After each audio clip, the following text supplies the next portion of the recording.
एकादशी महोत्सव। वृंदा सखी के निकुंज में श्री राधा माधव की मधुर लीला।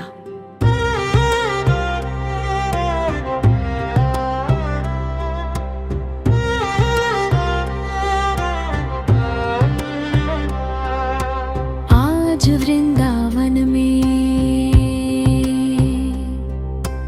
एकादशी का पावन दिवस था।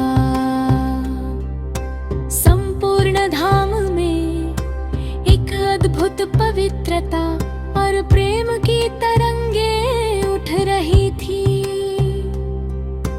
यमुना जी की लहरें मंद मंद गान कर रही थी और वन के प्रत्येक वृक्ष ऐसा प्रतीत हो रहे थे मानो श्री राधा माधव के स्वागत के लिए सज धज रहे हो। आज एकादशी महारानी स्वयं वृंदा सखी के स्वरूप में अपने निकुंज की सेवा में लगी थी। भक्ति की यह दिव्य मूर्ति अपने कुंज को प्रेम से सजा रही थी। वृंदा सखी ने रात काल ही अपनी सखियों के साथ मिलकर निकुंज का श्रृंगार आरंभ कर दिया। कहीं मालती और माधवी की लताएं सजाई जा रही थी, कहीं कदम्ब की डालियों पर पुष्पों के झूले बनाए जा रहे थे। पुष्पों से बने तोरण द्वार पर लटक रहे थे और सुगंधित फूलों की वर्षा से पूरा कुंज महक उठा था। वृंदा सखी अपने मन में विचार कर रही थी, आज मेरे प्राणों के प्राण श्री राधा माधव मेरे इस छोटे से कुंज में पधारेंगे। आज मेरी सारी सेवा सफल हो जाएगी। कुंज के चारों ओर फलदार वृक्ष अपनी शोभा बिखेर रहे थे।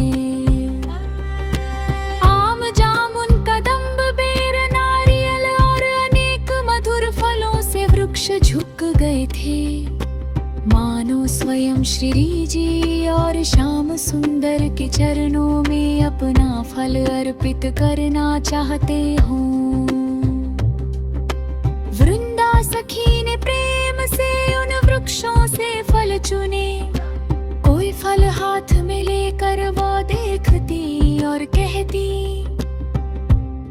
यह फल श्री राधा के अधरों की मधुर मुस्कान के योग्य है। यह श्याम सुंदर के लिए अर्पित होगा। इसी प्रेम भाव से उन्होंने सुंदर फलों का भोग सजाया। स्वर्ण थालों में रंग बिरंगे फल, पुष्पों की मालाएं और प्रेम से भरे हुए छोटे छोटे पात्र सजाए गए। कुछ समय बाद निकुंज में वंशी की मधुर ध्वनि सुनाई दी। सभी सखियों के हृदय आनंद से भर गए। श्री राधा रानी और श्री कृष्ण वृंदा सखी के निकुंज में पधारे। वृंदा सखी हाथ जोड़कर आगे बढ़ी और प्रेम पूर्वक बोली, हे श्री जी, हे श्याम सुंदर, आज एकादशी के इस पावन दिवस पर आपके चरण मेरे निकुंज में पड़े, मेरा जीवन धन्य हो गया। श्री राधा रानी ने प्रेम से वृंदा सखी की ओर देखा और कहा, वृंदे, तुम्हारी सेवा और तुम्हारा प्रेम ही इस निकुंज की शोभा है। तुम्हारे नाम से ही यह वन वृंदावन कहलाता है। फिर वृंदा सखी ने दोनों को फल भोग अर्पित किया। श्री कृष्ण ने प्रेम से फल स्वीकार किए और सखियों के साथ आनंद उत्सव आरंभ हुआ। उस दिन निकुंज में फलों का अनोखा उत्सव हुआ। सखियां फलों से सुंदर आकृतियां बनाने लगीं। कोई आमों की माला बना रही थी, कोई फूल और फलों से सुंदर मुकुट सजा रही थी।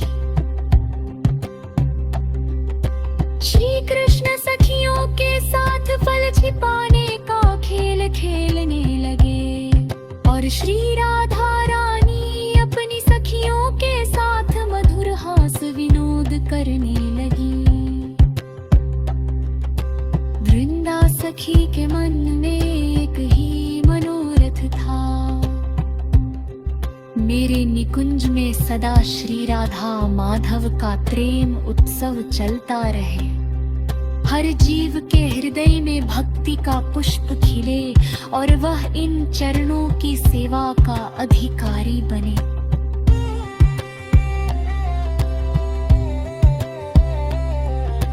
वृंदा सखी का यह मनोरथ देख कर सभी सखियां प्रसन्न हुई।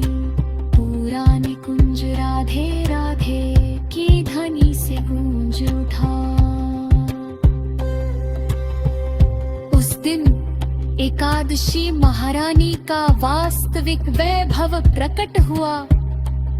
व्रत के रूप में नहीं, केवल नियम के रूप में नहीं, बल्कि श्री राधा माधव की प्रेममयी सेवा और भक्ति स्वरूप वृंदा सखी के रूप में। जय जय श्री राधे वृंदा सखी की सेवा भावना की जय। श्री राधा माधव निकुंज बिहारी लाल की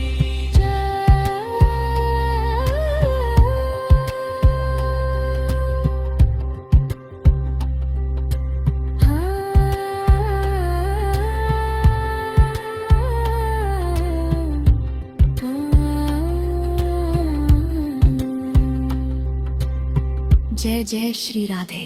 वृंदा सखी